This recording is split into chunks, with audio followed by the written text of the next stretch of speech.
Good afternoon, everyone. It's a real pleasure for me to be here this afternoon. As was mentioned, I'm the Minister responsible for mental health and addictions for the province. You're wondering, why is he here?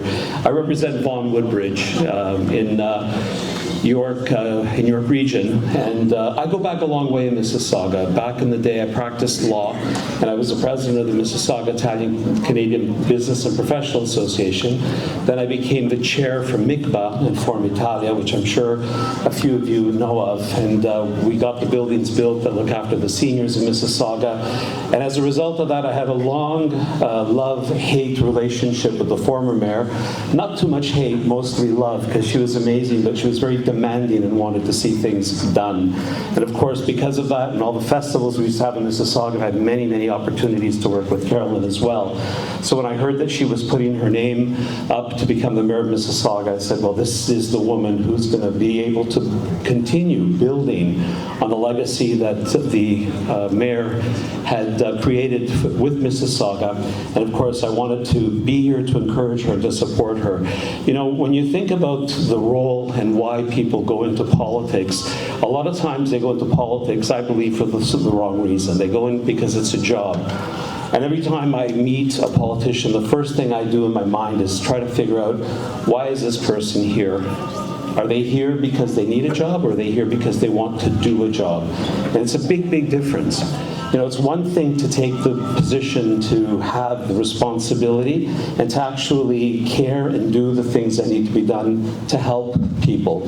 And that's what a politician should be doing. It shouldn't be a job. It shouldn't be something that's 9 to 5. And I can say that about Carolyn. I know how dedicated and passionate she is about the work she does in Mississauga, but not just in Mississauga, because again, when you're the mayor of one of the biggest cities, not just in Ontario, but in Canada, you also have a responsibility as to how you put positions forward as they relate to other jurisdictions, because there's no such thing as a silo. And working in mental health and addictions, I recognize that. And a lot of times what we do in one particular region and province has implications for the rest of the province, but also across Canada.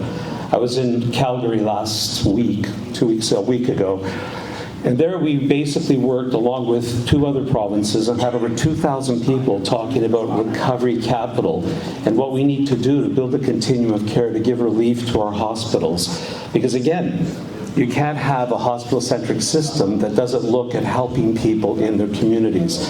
And why are the communities important, and why are we talking about communities? It's because a lot of that health care is offloaded to the municipalities. And so someone needs to have an understanding and knowledge as to the implications of delivery of healthcare system and partnering both with the province and the federal government to make sure that we build a system that's working for the people. And again, you need to have people that are collaborative. You have to have people that have, in Italian we say, amore e passione, love and passion for the work they do. And Carolyn has demonstrated that over and over and over again in the conversations I've had with her, in the discussions we've had in terms of what needs to be done. And again, when I talk about the work that I do and what we need to understand, it's not just about delivering services, it's about understanding the needs of each and every person. You know, a client-centered system that looks after individual needs, as opposed to doing a one-size-fits-all. Because one-size-fits-all, just looking in this room, we're not the same. We're all the same from the standpoint of being human beings and social animals, but we're different because we come from different communities. And those different communities need to have culturally appropriate and safe supports and services. And that's how people stay healthy. And again, all of that starts in the community. About a month ago, I was in Iceland, and there I was studying the Planet Youth, the youth wellness hubs. Why is that important? Well, Caroline is responsible for the first mental youth wellness hub in Mississauga. And why is that important? One of the statistics that came out of the Icelandic, or looking at the Icelandic model, is that 90% of a youth's time, so we're talking about 90% of a person under the age of 18, their time is spent in their local community.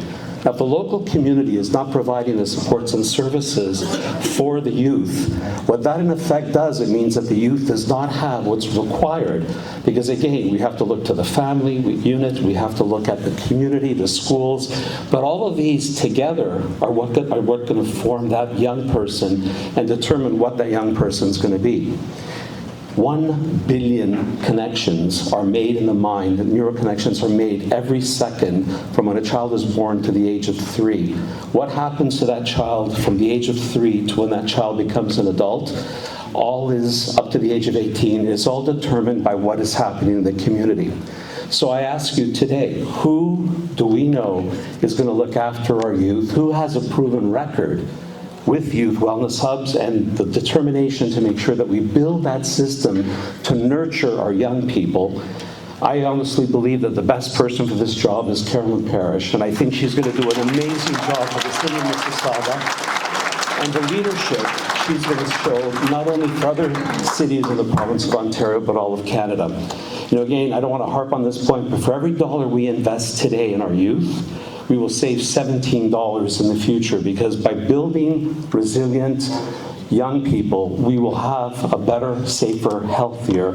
And again, mental health is health. Health leads to a healthy economy, and the system thrives and works as a result of that. You didn't come here to listen to me. The comment was made to give a politician a mic, and to boot a lawyer who became a politician. I could talk for hours, but I don't want to do that. I don't want to take away from Carolyn's moment to shine for us. But I want to say, Carolyn, for all the years that you've done this, you've put your name forward, you stood in for public service, you've done a damn good job, and I know that as the Mayor of Mississauga, you're going to be an incredible leader for this city and an incredible advocate for people's well-being, mentally, physically, and of course, a strong economy in the city of Mississauga. With that, thank you very much again. I wish you the best, and I will be here to support you in whatever way I can. Thank you very much, and God bless.